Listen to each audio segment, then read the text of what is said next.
Venez nombreux. Radio J. Radio J. Le 10-11. Lise Gutmann. Radio J, le rendez-vous d'actualité juive. Et oui, actualité juive, notre rendez-vous avec les deux grands Manitou d'actualité juive. On est avec vous, messieurs, pour ce nouveau numéro titré « La mascarade de La Haye », honteusement visée par une plainte pour génocide déposée par l'Afrique du Sud. Israël réplique de façon admirable. C'est comme ça que vous le titrez. Pourquoi de façon admirable ? Alors déjà, mascarade, on a cherché même un mot un peu plus fort, mais c'était déjà pas mal, mascarade. C'est une blague qui fait pas rire du tout. Israël au banc des accusés, c'est quand on revoit un petit peu le scénario, la chronologie des faits, c'est juste assez délirant, quoi. Ça n'a pas de sens. Surtout venant d'un pays comme l'Afrique du Sud, donc ils cherchent certainement à détourner l'attention de ce qui se passe dans leur pays avec un taux de criminalité, de chômage, de viol, c'est un enfer absolu. C'est le pays auquel le nom apartheid est associé d'ailleurs, entre parenthèses, mais suivi par un grand nombre de pays, dont la Belgique et le Qatar, par exemple. Et on a essayé d'être didactique dans ce dossier, d'aller un petit peu plus loin, évidemment, encore une fois, comme on le fait toujours, que le factuel, en revenant sur les arguments d'attaque de l'Afrique du Sud, sur les éléments de défense d'Israël, en faisant un petit portrait d'Aaron Barak, qui on vous laisse découvrir, qui est rescapé de la Shoah et qui est à l'origine d'ailleurs, au début des années 80, qui a été président de la Cour suprême, qui est à l'origine de la réforme judiciaire. Mais c'était quoi la question déjà ? La question c'est, vous dites, Israël réplique de façon admirable. Pourquoi admirable ? Alexis. Vous l'avez entendu la plaidoirie ? Oui. Ouais, bon, c'est vrai qu'elle est objectivement assez incroyable. On peut penser d'ailleurs que derrière celui qui l'a prononcé, qui s'appelle Monsieur Becker, qui est un avocat en Israël, évidemment, il y a eu un travail collectif. Ça, c'est une hypothèse politique que nous pouvons faire. Évidemment, un texte comme celui-ci, qui a vocation à être publié dans les enceintes internationales, au-delà même de l'ONU, dans l'ensemble des rédactions du monde entier, a été évidemment travaillé par plusieurs conseillers politiques du gouvernement. Et on peut le penser, Laurent y faisait allusion, par le juge lui-même, Aaron Barak, qui était... Ça, c'était le discours, celui de Tal Becker, c'était le discours introductif. Oui, bien sûr. Je précise pour les gens qui écoutent, où Tal Becker remet les choses en perspective, c'est-à-dire par rapport au massacre du 7 octobre, etc. Mais ça, c'était juste le discours introductif.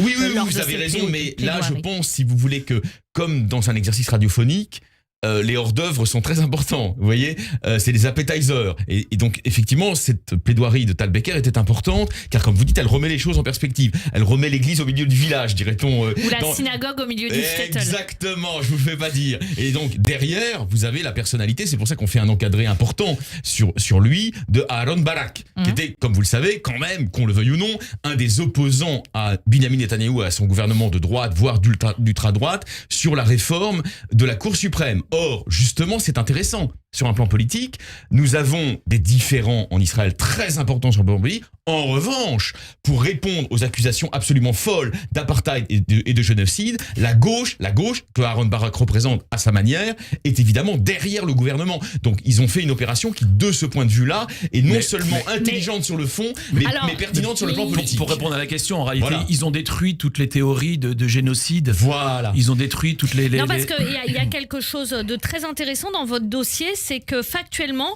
vous mettez en place un encadré sur les arguments d'attaque de l'Afrique du Sud. Et surtout, la chose qui est très intéressante, c'est le problème qu'Israël a avec le lawfare, la guerre judiciaire que mènent plusieurs pays contre Israël.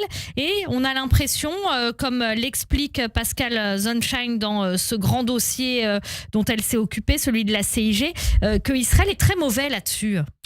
De la même façon qu'ils ont toujours été mauvais dans la communication, tout simplement.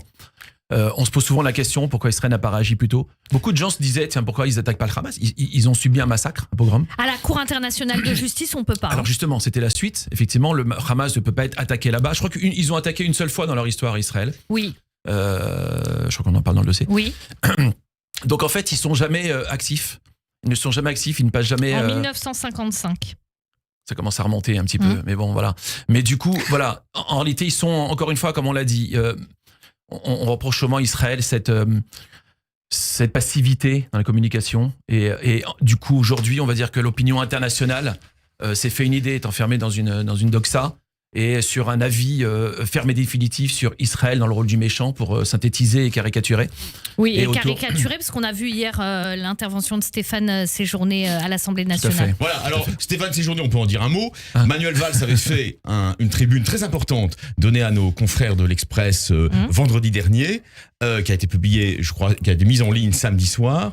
Et effectivement, il demandait que la France, officiellement, attendez, j'aimerais juste finir ma phrase, condamne l'utilisation du terme de génocide. C'est fait. Oui, C'est-à-dire, c'est fait. Le Quai d'Orsay l'a fait. Et puis, on peut lire, pour ceux qui ne seraient pas encore totalement convaincus, il faut lire l'excellente interview, je sais que vous allez en parler, d'Omri Sassi, qui est le principal organisateur de la rêve de Reim, donc du festival dit Nova. Il s'est confié à notre rédactrice en chef Yael Semama. C'est absolument passionnant et ça fait tomber, on peut en dire un mot si vous voulez Eva, ça fait complètement tomber l'argumentaire de tous ceux qui continuent à penser que la société israélienne serait en quelque sorte truffée de citoyens qui peu ou prou justifieraient une politique de séparation avec les Palestiniens. Tout ça est complètement dément. Absolument dément. Et c'est effectivement un entretien très émouvant de Omri Sassi, parce qu'il faut rappeler, ce festival Nova à Reim a été attaqué par le Hamas. Qu'est-ce que nous apprend cet entretien ? En réalité, je vais vous dire une chose, c'est lorsque Yael nous a raconté, après, elle était elle-même émue. Elle avait quelqu'un au bout du fil qui était, pendant un bon moment d'interview, en pleurs, qui était il répétait souvent les mêmes phrases, il revoyait les images, il avait des détails en fait de ce qui s'est passé. Le devant, il avait un pull bleu. Bon, alors, comme toujours, lorsqu'on retranscrit une interview, on met pas la totalité. Voilà, on parle avec quelqu'un des fois une demi-heure et on peut pas mettre l'ensemble de l'interview dans un journal. Et en fait, c'était fou parce que lorsque Yael nous le racontait, elle retransposait en fait cette émotion qu'elle a réussi à faire à l'écrit d'ailleurs. De quelqu'un qui est traumatisé et qui est à l'image d'un pays qui lui-même est traumatisé. Et en fait, on retrouve les détails de ce que cette personne a vécu avec toute la responsabilité qui incombe de tout ça, puisque c'est l'organisateur. Beaucoup ont dit pourquoi organiser quelque chose à 7 km de Gaza. Oui, il y a beaucoup de Gaza, gens qui ont dit ça. Ouais. Et puis toutes les remises en question des mesures de sécurité. Lui-même s'interroge d'ailleurs dans l'interview. La police a mis 7 heures pour arriver, donc c'est toutes ces questions qui auront peut-être... Qui vont après... Qui auront des réponses par la suite, mais c'est vrai que voilà, on s'interroge et tout est fou. Et puis voilà, donc pour lui aussi, il y aura évidemment un avant-après 7 octobre, mais... Il y aura pour tout le monde, pour je tout pense, le monde, un et avant voilà, et un lui après. par sa position. Et la conclusion d'ailleurs, Eva, est très belle, nos auditeurs le découvriront, mais il dit, quand elle l'interroge à la fin, qu'est-ce qu'il va faire maintenant, c'est une conclusion en termes de réparation du monde, de tikkun olam. La lumière un jour l'emportera sur la nuit, sur les ténèbres, et c'est aussi grâce à la musique. Donc tout ça évidemment est à méditer, et je crois que c'est l'état d'esprit très majoritaire des citoyens israéliens aujourd'hui. Merci beaucoup messieurs, et puis aussi vous anticipez un peu sur Toubi Shvat dans ce numéro d'actualité juive titré La mascarade de la haie, honteusement visée par une plainte pour génocide déposée par l'Afrique du Sud. Israël réplique de façon admirable. Tout un dossier très intéressant à lire dans cette semaine. Un hommage, je tenais à souligner aussi au mensch, comme on dit, Samuel Sandler, qui mérite vraiment, voilà, et qui était un homme absolument exceptionnel. Merci beaucoup messieurs. Merci Eva. Merci Eva.